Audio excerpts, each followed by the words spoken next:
Let's start with question number 28। तो आज हमको 10 से 12 क्वेश्चन सॉल्व करने हैं। This is the last lecture of thermodynamics. So, a monatomic gas is compressed adiabatically to 1/4 of its original volume. The final pressure of gas in terms of initial pressure is. तो आपको final volume जो दिया है, final volume they are telling you it is initial by 4, so final volume is initial by 4 ऐसा बताया है आपको। And adiabatic compression है, तो आपको पता होना चाहिए adiabatic compression PV raise to gamma ये कांस्टेंट होता है, तो P1 V1 raise to gamma equal to P2 V2 raise to gamma. आपको फाइनल प्रेशर पूछा है in terms of initial pressure, और मोनोटॉमिक गैस है तो मोनोटॉमिक गैस के लिए गामा की वैल्यू आपको पता होनी चाहिए, और monatomic gas gamma turns out to be 5/3।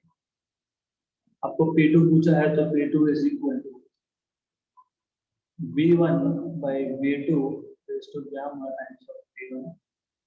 Okay, so you have V1 by V2, आपके पास यहाँ से है 4, तो आपको मिल जाएगा P2 is equal to 4 raised to gamma times of P1, and P1 is P. 4 raised to gamma, the 4 raised to 5/3, right, times P. 4 raised to 5/3, 4 raised to 5/3 कैसे निकालोगे? तो 4 raised to 5 करोगे, 4 raised to 5 मतलब 4 into 4 into 4 5 times, मतलब basically 4 square into 4 square into 4, 16 into 16 है ना, 16 into 16 to 56 into 4, तो यहाँ पे ये 4 है। This is 16 into 16 into 4, 256 into 4, roughly 1000, roughly बोल रहा हूँ, but ओरिजिनली अगर आप बोलोगे तो एग्जैक्ट वैल्यू इसकी आएगी 1024, तो ये आ गया 1024 रेज टू क्यूब रूट। क्यों ऐसा किया मैंने?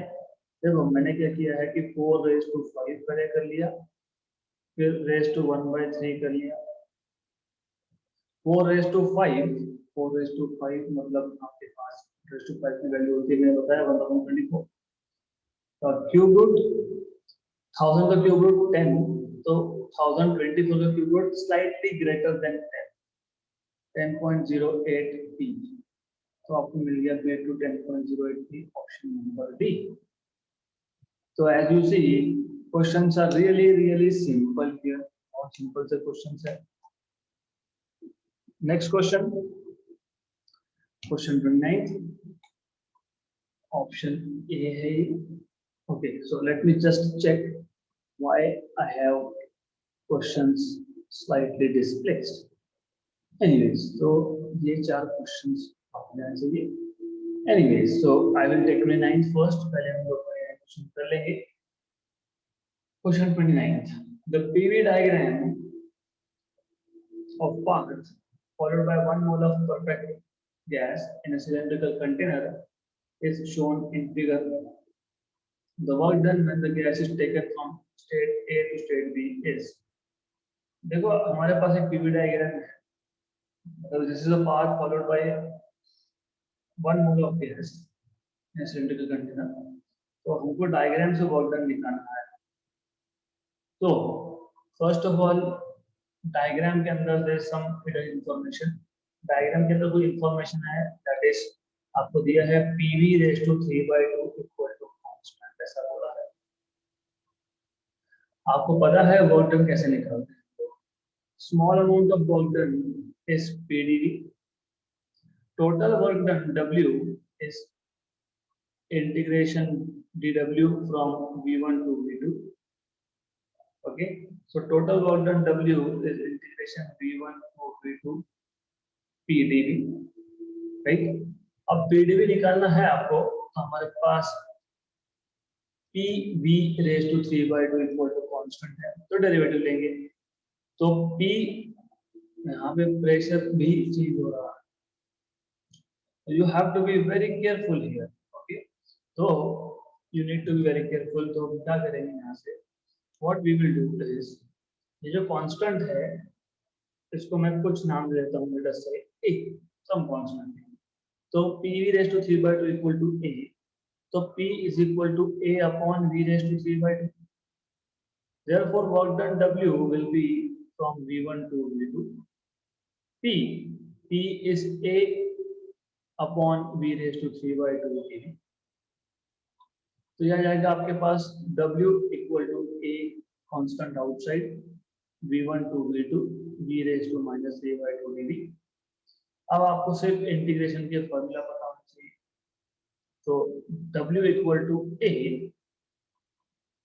v का v रेज टू n का इंटीग्रेशन होता है v raise to n plus 1, तो v raise to minus 3 by 2 plus 1 upon minus 3 by 2 plus 1 from v1 to v2। Okay, so let me copy this क्योंकि हमको लगने वाला है। ओके, तो now just a minute. So this is, ये आएगा a v raised to minus 3 by 2 plus 1 is v raised to minus half upon minus half v1 to v2। मतलब यहाँ पे माइनस हाफ बाहर निकाल लेते हैं हम लोग, तो माइनस 2a आएगा क्योंकि ये 1 अपॉन 2, ये 2 डिनोमिनेटर के डिनोमिनेटर में है तो ये न्यूमरेटर में जाने वाला है। ये v raise to minus half जो था ये 1 upon v raise to half आ जाएगा। Okay, this will be 1 upon v raise to half v1 to v2 minus 2a 1 upon final volume का square root minus 1 upon initial volume का square root, right. तो you have now cross multiply minus 2a under root of v1 minus under root of v2 upon under root of v1 into v2, ऐसा आएगा, right right. So let us look at options if there are any. ऐसा कुछ है क्या? Almost we have something, सिर्फ constant हमारे पास, constant जो है उसको सॉल्व करना बाकी रह गया। तो ये जो a है which is a constant of course, तो यहाँ से आप देख ही रहे हो a क्या है, pv raise to 3 by 2। Okay, right, pv raise to 3 by 2। अब लेकिन pv रेज टू 3 by 2 मतलब p1 v1 raise to 3 by 2 या फिर p2 v2 raise to 3 by 2। तो हम लिख सकते हैं यहाँ पे ये आएगा आपका माइनस 2a। एक काम करता हूँ, नेगेटिव साइन में एब्जॉर्ब कर लेता हूँ, तो 2a, a क्या था p1 v1 raise to 3 by 2, और क्योंकि माइनस साइन एब्जॉर्ब की तो v2 under root of v2 minus under root of v1 upon root of v1 v2। सिर्फ ये नेगेटिव साइन अंदर ले गया तो ये नेगेटिव हो गया, ये पॉजिटिव हो गया, और a जो था ये था p1 v1 raise to 3 by 2 from the given condition, right. तो अब ऐसा है, what you can do is, आप इसको ऐसे लिख सकते हो 2 p1 v1 raise to 3 by 2 under root of v2 by under root of v1 into v2 minus under root of v1 upon under root of v1 into root of v2। cancel cancel cancel cancel, right? Okay, so now instead इसको simplify कर लो। तो इसको simplify कैसे करते हैं बताता हूँ, how to simplify this। why I am simplifying? because of the options। अगर आप ऑप्शंस पे ध्यान दोगे तो ऑप्शंस में बाहर जो है इट इज जस्ट v1 का सम पावर 1 है ना, v1 का पावर 1 है, तो हम क्या कर सकते हैं, हम ऐसा कर सकते हैं 2p1 v1 raise to 3 by 2 मतलब v1 into v1 raise to half, क्योंकि 3 by 2 होता है 1 प्लस हाफ, और ये v के पावर में था तो v के पावर में था तो हमने इसको स्प्लिट कर दिया, हमने इसको ऐसा लिख दिया। गुड, तो v raise to half root of v2 minus root of v1 upon root of v1 v2। अब आप लिखो 2v1 v1, ये v रेज टू हाफ मतलब v का रूट अंदर मल्टीप्लाई कर देंगे, तो आपको बचेगा 1 minus root of v1 upon root of v2। है क्या ऐसा ऑप्शन? ऐसा ऑप्शन हमको दिख रहा है 2p1 v1 1 minus root of v1 by root of v2, option number B. So option number B में है ऐसा। तो मैं क्वेश्चन रिपीट कर रहा हूँ, it is a good level question. हमारे पास एक पीवी डायग्राम दिया है, this is a path followed by 1 mole of perfect gas. तो 1 मोल ऑफ परफेक्ट गैस था, उस पे कोई थर्मोडायनामिक प्रोसेस हुआ है, तो वो इनिशियल स्टेट ए से फाइनल स्टेट बी पे गया है, राइट। तो वर्क डन कितना हुआ ये पूछा है। तो हमको पता है कि ग्राफ में लिखा है PV raise to 3/2 equal to constant, right. मैंने कांस्टेंट को ए मान लिया। वर्क डन कैसे करते हो आप? वर्क डन आता है dv equal to pdv, dw equal to pdv। तो यहाँ पे वर्क डन का फॉर्मूला मैंने लिखा, but this work done is the amount of work done for small change in volume। Small change volume मतलब suppose यहाँ से यहाँ तक स्मॉल चेंज। हमको टोटल चेंज देखना है, मतलब what is the work done from A to B. तो टोटल वर्क डन कितना हुआ ए से बी, हमको ये चेक करना है। This is what we want to see. तो टोटल वर्क डन हम निकालते वक्त हम इंटीग्रेट कर लेते हैं, तो इंटीग्रेशन v1 टू v2 आ जाएगा आपको, राइट। तो integration v1 to v2 pdv, but pv raised to 3/2 is a, so p is a upon v raised to 3/2। तो ये p की जगह पे a upon v raised to 3/2 में सब्स्टिट्यूट कर दिया, राइट। देन ये v raised to 3/2 को ऊपर ले गए तो -3/2 आ जाएगा, गुड। तो v raised to -3/2 + 1 upon -3/2 + 1 v1 to v2। Then हमको सिर्फ ये सॉल्व करना है। फिर a की जगह पे हमने p1 v1 raised to 3/2 resubstitute कर दिया। रिसब्स्टिट्यूट करने के बाद बस सिंपलीफिकेशन ही करना है, that's it. You just have to simplify, और कुछ हमें करना नहीं है। सिंपलीफाई करो and you will get your final answer, right. तो it was a very very simple question, simple ही है, सिर्फ थोड़ा सा स्टेप्स ज्यादा इन्वॉल्व है इसमें। Next question, 1 mole of an ideal gas in a cylindrical container have the PV diagram as shown in figure. If V2 is 4 times of V1, then the ratio of temperatures T1 by T2 will be। more or less question same है, more or less, सिर्फ यहाँ पे work done नहीं find करना हमको यहाँ पे graph से PV raise to half equal to constant पता है, हमको गिवन है V2 is 4 times of V1 and we are supposed to find out ratio of T1 to T2। तो सॉल्व कैसे करेंगे? हमको क्या पता है? हमको पता है PV is equal to nRT, क्योंकि आइडियल गैस है तो आइडियल गैस के लिए PV is equal to nRT होता है। तो T आपका आ गया PV by nR, और गिवन क्या है? PV raise to half equal to constant, graph में लिखा हुआ है ऐसे, राइट। अब what I will do is, मैं just for the sake of simplification मैं क्या करता हूँ, मैं दोनों साइड्स को, इन दोनों साइड्स को, इस इक्वेशन के दोनों साइड्स को, इसको मैं कांस्टेंट a मान लेता हूँ, मैं मल्टीप्लाई कर लेता हूँ, multiply by v raise to half. दोनों साइड्स को v रेज़ टू हाफ से मल्टीप्लाई कर, तो हमको मिल जाएगा p v raise to half into v raise to half equal to a v raise to half. तो हमको ये मिल जाएगा pv is equal to e a under root of v, क्योंकि v रेज़ टू हाफ है, that is a under root of v, okay, right. But equation number 1 अगर आप देखोगे और इक्वेशन 2 आप देखोगे, तो from 1 and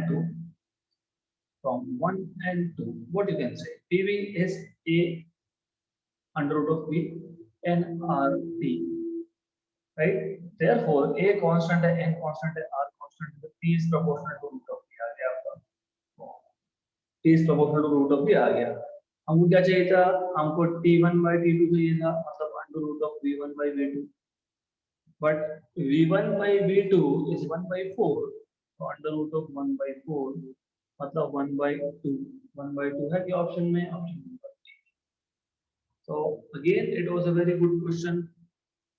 What we have done is सिर्फ PV equal to nRT use किया, फिर PV raised to half ये कांस्टेंट है, हमने दोनों साइड को V raised to half से मल्टीप्लाई कर दिया। क्यों? क्योंकि देखो ऐसा है कि वॉल्यूम का इंफॉर्मेशन दिया है और टेम्परेचर का रेशो पूछा है। वॉल्यूम का रेशो दिया है, टेम्परेचर रेशो पूछा है, तो वॉल्यूम और टेम्परेचर में रिलेशन बनाना पड़ेगा, इसलिए किए। तो PV equal to A under root of V, equation number 2 आ गया हमारे पास। तो PV होता है nRT, तो बस nRT आ गया आपका A अंडर रूट V, मतलब T is proportional to root of V, मतलब T1 by T2 is under root of V1 by V2, that is under root of 1 by 4, that is half. Option number A. Simple question. Next question. The initial state of certain gas is Pi, Vi, Ti.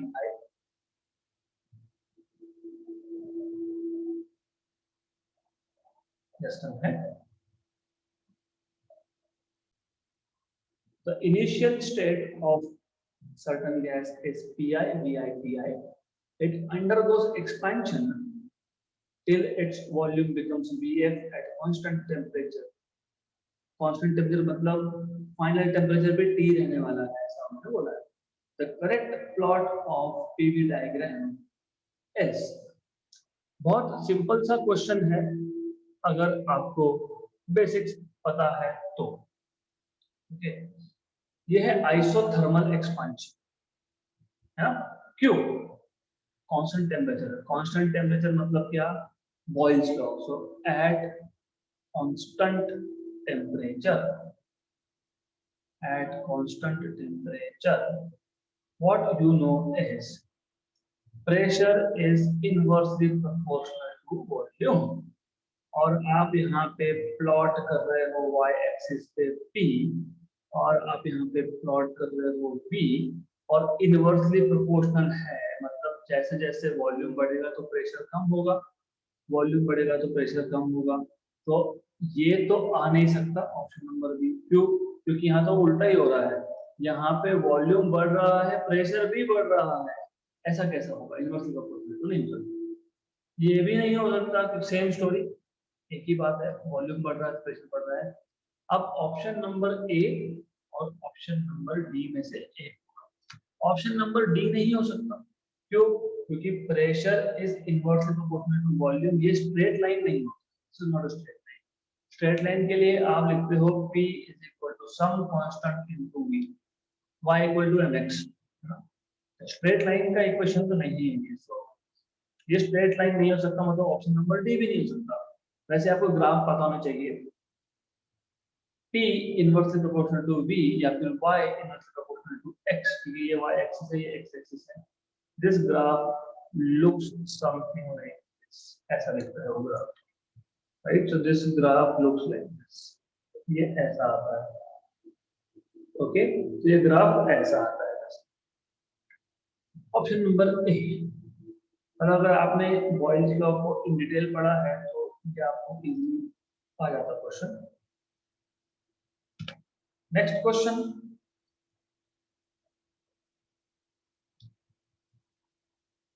थोड़ा printing proper नहीं हुआ तो कर देता हूँ यहाँ पे।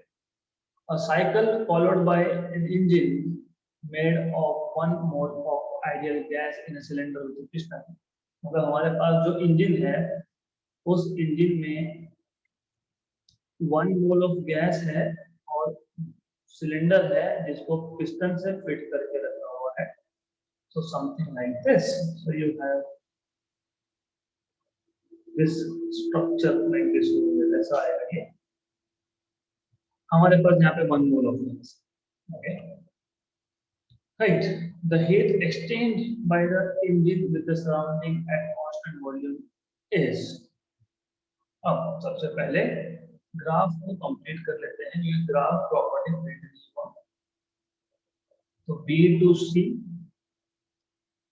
फिर ये C टू D ऐसा है, but not a straight line of course, not a straight line, so it is then C to D, फिर D से A, फिर A से B। तो ऐसा ग्राफ है आपका। साइकिल है B से C, C से D, D से A, A से वापस B। साइक्लिक प्रोसेस है वो, right? Heat exchanged by the engine with the surrounding at constant volume। मतलब आपको सबसे पहले ये आइडेंटिफाई करना है कि constant volume, okay, constant volume का कर्व कौन सा पहले? Constant volume A to B है, so this is that portion A to B which is constant volume। क्यों? क्योंकि if you see B से C में तो वॉल्यूम बढ़ रहा है ना, B से C वॉल्यूम बढ़ रहा है, C से D में भी वॉल्यूम बढ़ रहा है, D से A में वॉल्यूम कम हो रहा है। सिर्फ A से B है जहां पे वॉल्यूम जो है वो चेंज नहीं हो रहा। और हमको पता है कि at constant volume, sorry, work done is zero. क्यों? क्योंकि वर्क डन होता है P dV, लेकिन जब V कांस्टेंट है तो डेरिवेटिव तो जीरो ही, कांस्टेंट का जीरो ही होता है, तो वर्क डन जीरो। तो हमको पता है what is first law of thermodynamics, work done is equal to internal energy, मतलब सॉरी मैं बेसिक से बताता हूँ क्योंकि अदरवाइज आप बोलोगे कि ये कहाँ से आया इक्वेशन। तो अमाउंट ऑफ हीट सप्लाइड, हमने जो इस सिस्टम को हीट सप्लाई, राइट, अब वॉल्यूम तो बढ़ नहीं रहा, ए से बी प्रोसेस में वॉल्यूम बढ़ नहीं रहा, मतलब वॉल्यूम फिक्स है, तो हीट सप्लाई क्या करेगा? हीट सप्लाई सिर्फ टेम्परेचर, मतलब इतना एनर्जी बढ़ाएगा। तो by the way, by first law of thermodynamics, Q is equal to U, मतलब internal energy, change in energy plus work done. For A to B, for A to B, work done is zero since B is constant, ऊपर लिखा है। Therefore, heat supplied to the system from A to B will only increase internal energy। मैंने system को heat दिया, work तो हो नहीं रहा, तो एनर्जी, इंटरनल एनर्जी ही बढ़ जाएगा। देखो, तो मैं यही लिखा था directly, I was writing this thing directly, but let it's okay that we know this. अब इंटरनल एनर्जी यू का फॉर्मूला हम लोग बहुत बार लिख चुके हैं, NCV delta T, NCV T ये हम लोग बहुत बार लिख चुके हैं। Okay, good. तो amount of heat supplied, N number of mole, और 1 मोल बोला है, ओके, मेड ऑफ 1 मोल बताया है गैस, सीवी, ओके। अब सीवी की वैल्यू भी दी है 3/2 R dt मतलब final minus initial temperature. But what we know is, हमको क्या पता है, PV is equal to RT for molecule of gas. तो T is equal to PV by R, मतलब temperature at A point is PA by R and temperature at B point is PB by R। Therefore, आपको मिल जाएगा यहाँ पे QAB equal to 3/2 R PB by R minus PAVA by R. Therefore QAB is equal to 3 by 2 R. ये R common निकाल के cancel out कर देता हूं मैं। PBVB minus PAVA, right, equal to cancel, right? तो 3 by 2, but as you know कि volume तो चेंज ही नहीं हुआ, तो वॉल्यूम चेंज नहीं हुआ इसका मतलब ये होता है कि PB और VB इक्वल है, तो you can say but VB and VA equal है, क्योंकि वॉल्यूम चेंज नहीं हुआ इसलिए VA और VB इक्वल है। तो 3 by 2 PBVA minus PAVA, अब आप निकाल लोगे यहाँ से common, 3 by 2 PB minus PA into VA, ऐसा ऑप्शन है क्या? Option number C, 3 by 2 PB minus PA। तो ऐसे टाइप के क्वेश्चंस में सबसे पहले आपको ये आइडेंटिफाई करना है कि कांस्टेंट वॉल्यूम को कौन सा पार्ट रिप्रेजेंट कर रहा है। तो ए से बी जो प्रोसेस है that is representing constant volume. Okay, तो कांस्टेंट वॉल्यूम पे वर्क डन 0 होता है, मतलब जो भी हीट आपने सप्लाई किया वो सिर्फ इंटरनल एनर्जी बढ़ाएगा, और इंटरनल एनर्जी होता है आपका NCV dt। गुड, तो dt मतलब final temperature minus initial temperature, और CV ये 3 by 2 R है, n नंबर ऑफ मोल्स 1 है, बट हमको पता है PV इक्वल टू RT है, तो P equal to PV by R है, तो PA is PAVA by R, PB is PVVB by R, तो आपको QAB मिल जाएगा 3 by 2 R, क्योंकि वो हमने देखा लास्ट इक्वेशन से याद है, वो TB की जगह पे PVVB by R minus PA की जगह पे PAVA by R, सिंपलीफाई करो सॉल्व करो, you get 3 by 2 PB minus PA into V। This is how you can obtain the amount of heat exchange। अच्छा क्वेश्चन था। Next question, 1 mole of gas expands isothermally at 37 degrees Celsius. Number of moles 1, process isothermal, initial temperature 37 degree, right? तो kelvin में 310 kelvin. Okay, the amount of heat is absorbed by it until its volume is doubled। तो ऐसा है कि initial temperature 37 degree मतलब 310 kelvin, number of moles 1, उसके बाद final volume ये इनिशियल इनटू 2 है। ओके, वर्क डन पूछा है, हाँ देखो अमाउंट ऑफ हीट एब्जॉर्ब, मतलब आपको वर्क डन ही निकालना पड़ेगा। क्यों? क्योंकि it is simple, very very simple thing. You need to remember few basic concepts here. One of this is आपको वर्क डन और हीट एब्सॉर्ब का रिलेशन पता होना चाहिए। ओके, तो लेट्स सी, तो वर्क डन आप कैसे निकालते हो आइसोथर्मल प्रोसेस में? nRT log of final volume by initial volume, N1 number of mole 1, R 8.31, temperature 310, log of V2 by V1 is 2 log of 2, natural log of 2 0.693 होता है। तो इसको आप मल्टीप्लाई करोगे 8.31 into 310 into 0.693, ये सब करने के बाद आपको मिलेगा 1.786 into 10 power 3, ये आ गया आपका वर्क डन।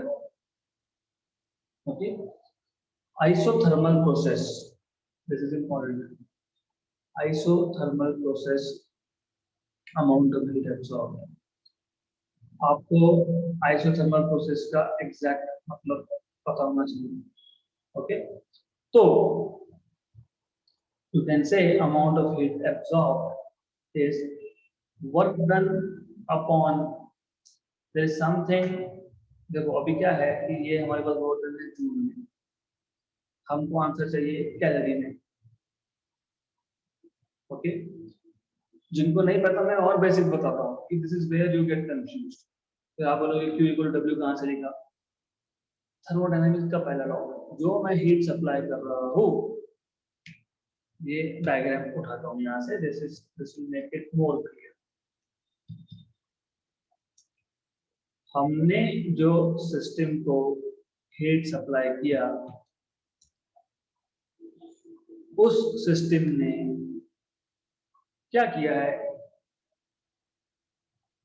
आप जब गैस को हीट सप्लाई करते हो तो क्या होगा?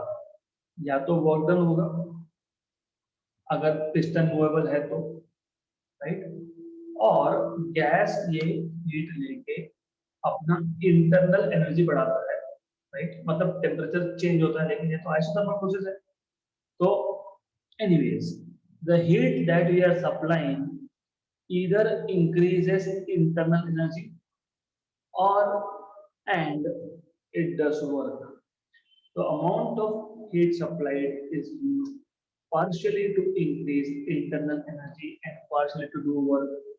But isothermal process में डेल्टा U 0 होता है, क्योंकि यहाँ पे हीट, हम जो भी सिस्टम पे वर्क हो रहा है, राइट, जो भी हीट सिस्टम को सप्लाई कर रहे हैं, आइसोथर्मल कांस्टेंट टेम्परेचर पे प्रोसेस होती है, मतलब डेल्टा यू 0 होता है, मतलब यू बेसिकली कांस्टेंट होता है, इसलिए डेल्टा यू 0 होता है। तो फॉर एन आइसोथर्मल प्रोसेस, ये पता होना चाहिए, this very basic, for an isothermal process delta U is 0, therefore आप जितना भी हीट सप्लाई करोगे, वो हीट सप्लाई पूरा का पूरा वर्क डन करने का काम करता है, इसलिए मैंने वर्क डन फाइंड किया, that is why we have found work done. ये वर्क डन है जूल में, और आपको आंसर दिया है कैलोरीज में। तो आपको पता होना चाहिए कि हीट सप्लाइड नॉर्मली कैलोरी में मेजर होता है। तो आप जब वर्क डन को 4.2 एंड दिस 4.2 इज जे, जे मतलब मैकेनिकल इक्विवेलेंट ऑफ हीट, तो आप वर्क डन को जब 4.2 से डिवाइड करोगे तो जूल का बन जाएगा कैलोरी। तो ये था जूल में, ये बना दिया कैलोरी, मतलब 1.786 डिवाइडेड बाय 4.2 और 10 पावर 3 जो था ये कैलोरीज। तो ये आ जाता है, तो सॉल्व करने के बाद 425.4 calories.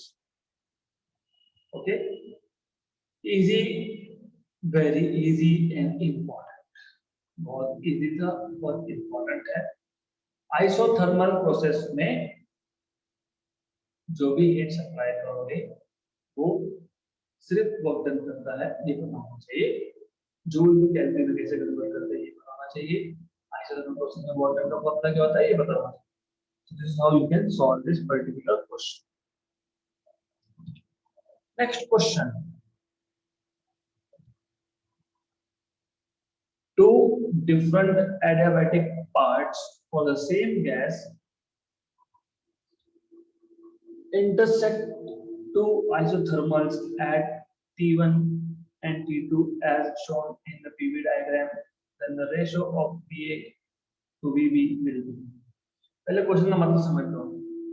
To different adiabatic parts, आपको पता होना चाहिए what is Carnot engine. Carnot engine में मैंने ये लिया भी है, और अगर आपको ये कार्नोट इंजन नहीं पता, well it is out of scope of syllabus for this year, ये सिलेबस से बाहर है कार्नोट इंजन, लेकिन क्योंकि यहाँ पे एडियाबैटिक प्रोसेस, आइसोथर्मल प्रोसेस ये वर्ड्स है, तो क्वेश्चन आ सकता है, इसलिए मुझे लेना है। देखो क्या होता है, मान लेते हैं कि एक गैस है जो ए स्टेट से चल रहा है। ए स्टेट मतलब ए पे वॉल्यूम का कुछ वैल्यू होगा V1, प्रेशर का कुछ वैल्यू होगा P1, ये प्रेशर एक्सिस, ये वॉल्यूम एक्सिस। फिर हम लोग एक्सपांड कर रहे हैं गैस को आइसोथर्मली, आइसोथर्मल एक्सपांशन। देखो वॉल्यूम बढ़ रहा है तो प्रेशर कम हो रहा है, then you are at new values of volume and pressure. ये प्रोसेस हुआ टेम्परेचर T1 पे, क्योंकि आइसोथर्मल प्रोसेस है तो टेम्परेचर कांस्टेंट ही रहा था थ्रू आउट। अब हम B से C जा रहे हैं, मतलब हम अभी गैस को एक्सपैंड ही कर रहे हैं, we are expanding the gas. और ये एक्सपांशन जो है ये एडियाबैटिक। एडियाबैटिक मतलब यहाँ पे टेम्परेचर चेंज होगा, energy heat cannot enter or leave the system but temperature will increase. So you have new values of volume, pressure, and also this is taking place at new temperature T2. Huh? Right. Adiabatic isothermal expansion A से B, adiabatic expansion B to C। और जिसको Carnot engine नहीं पता है उसके लिए मैं video share कर दूंगा, तो it will take a lot of time to explain, तो मैं वीडियो शेयर कर दूंगा उसका। अब तो ये जो पार्ट है ये होता है आइसोथर्मल एक्सपांशन। गैस एक्सपांड हो रहा है कांस्टेंट टेम्परेचर पे। ये होता है एडियाबैटिक एक्सपांशन। गैस एक्सपांड हो रहा है बट टेम्परेचर भी चेंज हो रहा है। फिर होता है कंप्रेशन, ये आता है आइसोथर्मल कंप्रेशन। हम गैस को कंप्रेस कर रहे हैं लेकिन कांस्टेंट टेम्परेचर पे कर रहे हैं। फिर आपका आता है last part of this cycle, that is adiabatic compression. Gas compress हो रहा है but heat is not allowed to go out. Okay, ये पूरे प्रोसेस में A से B तक टेम्परेचर इवन था, फिर B to C जब आया तो टेम्परेचर वापस से एडियाबैटिक एक्सपांशन है ना, तो टेम्परेचर चेंज होगा, राइट। तो B पॉइंट पे टेम्परेचर T1 था, C पॉइंट पे टेम्परेचर T2 था। फिर आइसोथर्मल कंप्रेशन है तो D पॉइंट पे भी T2 है, फिर A पॉइंट पे आके वापस टेम्परेचर T1। Okay good. हमको पूछा है what is the ratio VA by VB। You understand this two different adiabatic parts, ना, तो ये आपको बताया है यहाँ पे intersected two isothermals at T1 and T2, तो मैंने पूरा प्रोसेस समझा दिया। अब रेशियो पूछा, क्या करेंगे, हमको पता है एडियाबैटिक कर्व, मतलब कौन सा कर्व एडियाबैटिक है, BC। ये जो BC कर्व है और मैंने वो दिखाया भी है, ये एडियाबैटिक कर्व है BC और एक एडियाबैटिक कर्व है DA। ये दोनों एडियाबैटिक कर्व्स है, right. Now what you know, हमको पता है फॉर एडियाबैटिक कर्व, कौन सा कर्व, BC। हमको क्या पता है एडियाबैटिक केस में TV raise to gamma -1 equal to constant. Okay, BC। अब जब BC की बात कर रहे हो, आप जब BC की बात कर रहे हो तो B पॉइंट पे टेम्परेचर T1 था, C पे T2 है, तो T1 और B पॉइंट पे वॉल्यूम था VB equal to T2, C point पे T2 टेम्परेचर है, BC gamma -1, equation number 1। Similarly for adiabatic curve,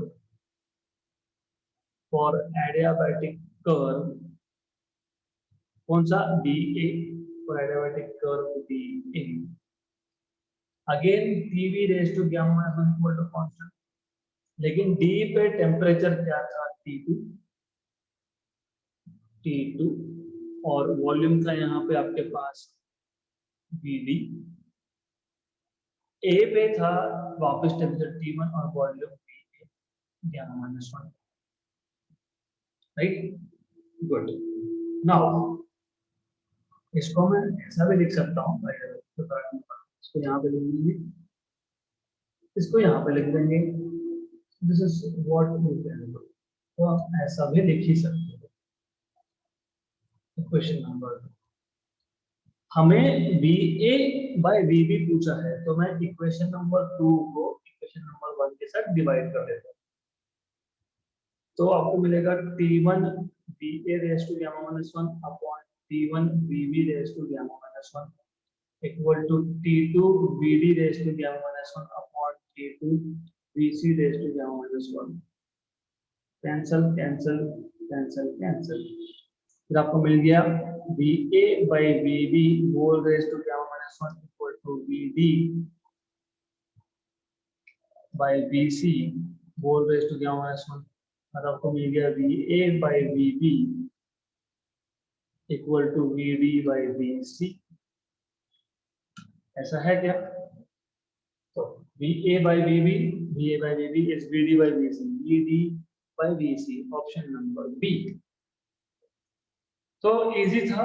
only thing is you are suppose to know, आपको सिर्फ ये पता होना चाहिए आइडियाबैटिक कर्व कौन कौन से है, टेम्परेचर उस कर्व के लिए क्या क्या है, और वो डायग्राम में दिया हुआ है।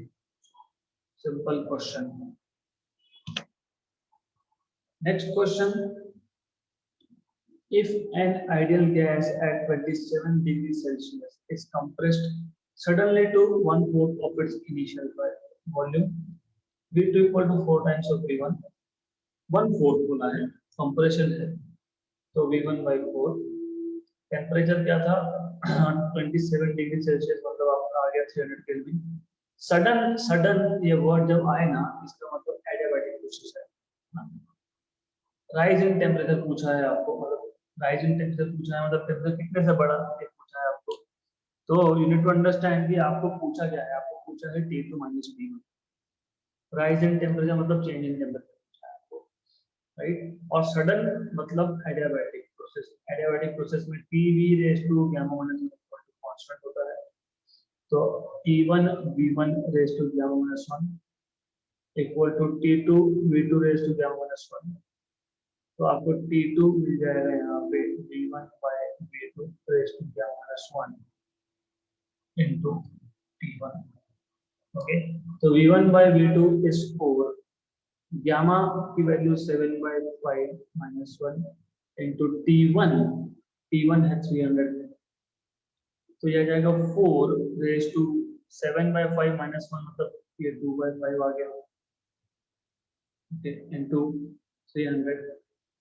तो 4 रेज़ टू 2 16, 16 का 1 थ्रू, या फिर this will be given to you, आपको दिया होगा।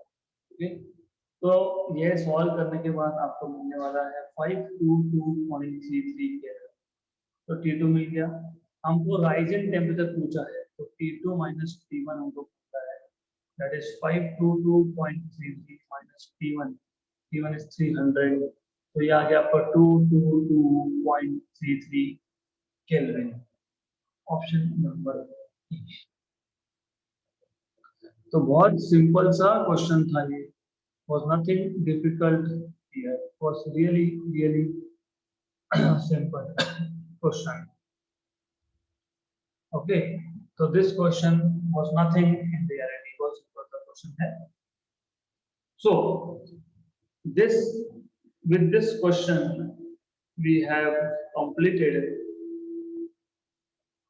CD for 4th chapter, that is thermodynamics, क्योंकि because of the reduced syllabus फिर वही क्वेश्चन, क्योंकि रेफ्रिजरेटर, कार्नोट साइकिल ये सब इस साल के लिए हटा दिया है, तो वापस फिर वही फॉर्मूला यूज होगा, Tb raised to gamma is constant, Tb raised to gamma equal to constant, so that's why it is sufficient for us to solve 35 questions from this chapter।